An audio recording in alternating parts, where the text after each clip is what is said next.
Hi guys, it's Tana J, hanging out on my fluffy marshmallow Tempur-Pedic bed, so comfy, and I'm just like in hedonist heaven right now. I'm vegging out. I have a bunch of different takeout boxes, and my computer, which I love, and my notepad, which I love, and soft, warm, fuzzy blankets, and I am just chilling. I've been in personal development workshops all day, which actually gave me the courage to share one of the scariest events of my life with you guys. So if you're not hooked up with me on Facebook, go ahead and check that out. Go to my blog and read through it. There's some crazy pictures. I almost died. It was intense. The pictures make it all worth it, so go ahead and check that out. But yeah, like this weekend, definitely, like, it inspired me to do that, but it also inspired me to share something that I've been playing around with for a while.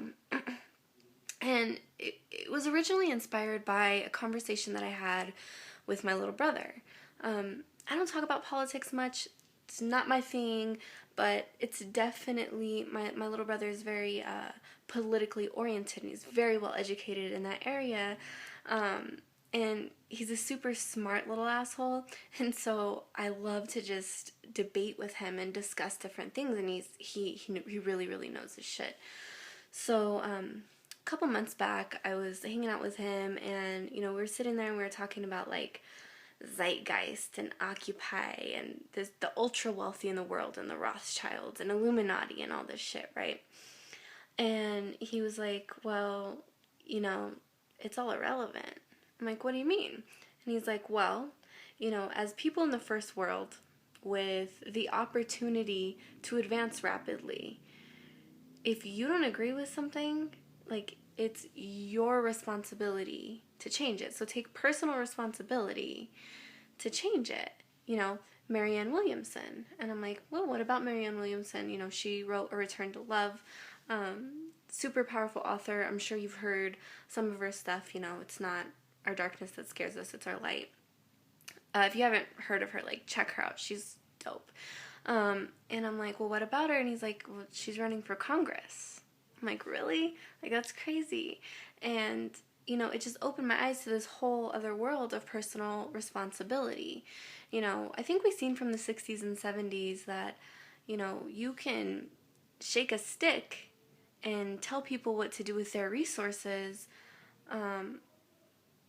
but you're just shaking a stick, right? And, you can stand outside my house all day and night and tell me, like, oh, eating organic food's a waste of money, whole paycheck, or whatever. And I'm going to be like, okay, cool. Like, it's my money. It's what I choose to do with it. A lot of people get pissed off at me because, I give hundreds of dollars away a month to the transient community. I live in Denver, Colorado, and a lot of different states will ship their the homeless people over here and just let us take care of them. And, people are like, oh, they're going to go buy drugs. Well, cool. Nobody's going to tell me what to do with that $100 when I have it. You're definitely not telling me not to hand that $100 bill to that person. Or you can tell me all you want, but I'm still going to do what I want. So once I give that money to them, they're going to do what they want with it. And the same applies to the wealthy people of the world. If you don't agree with what they're doing with their money, it's their money. And if you really, honestly, truly believe that they have the power to oppress the world, then why on earth don't you think it's your personal responsibility to become ultra wealthy and have the influence and the power to change how that works, have the power to change how the economy works? Really. I really do believe that it's conscious entrepreneurs who are going to change the world. And that was definitely reinforced this weekend, being in the presence of such great minds like Dr. Wayne Dyer. Ultra wealthy man. And he says that if we divided up all of the money, all of the resources in the world, if we divided the money up equally, that it would go back to where it is within a couple of years. The poverty-stricken people would be poor again, and the ultra-wealthy people would be ultra-wealthy again, because everything is consciousness, right? So I'm really, really challenging you guys to be the change. Gandhi says that, and he also says that poverty is the worst form of violence. So why would you inflict that upon yourself? And why would you continue to inflict that upon future generations?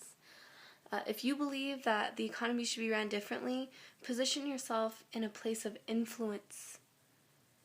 Give yourself the power to change that. Gather some resources. If you don't like to see people starve, gather some resources to be able to feed the people. Don't stand there shaking your stick, guys. You guys will be standing for a very long time. It's definitely why I became financially free.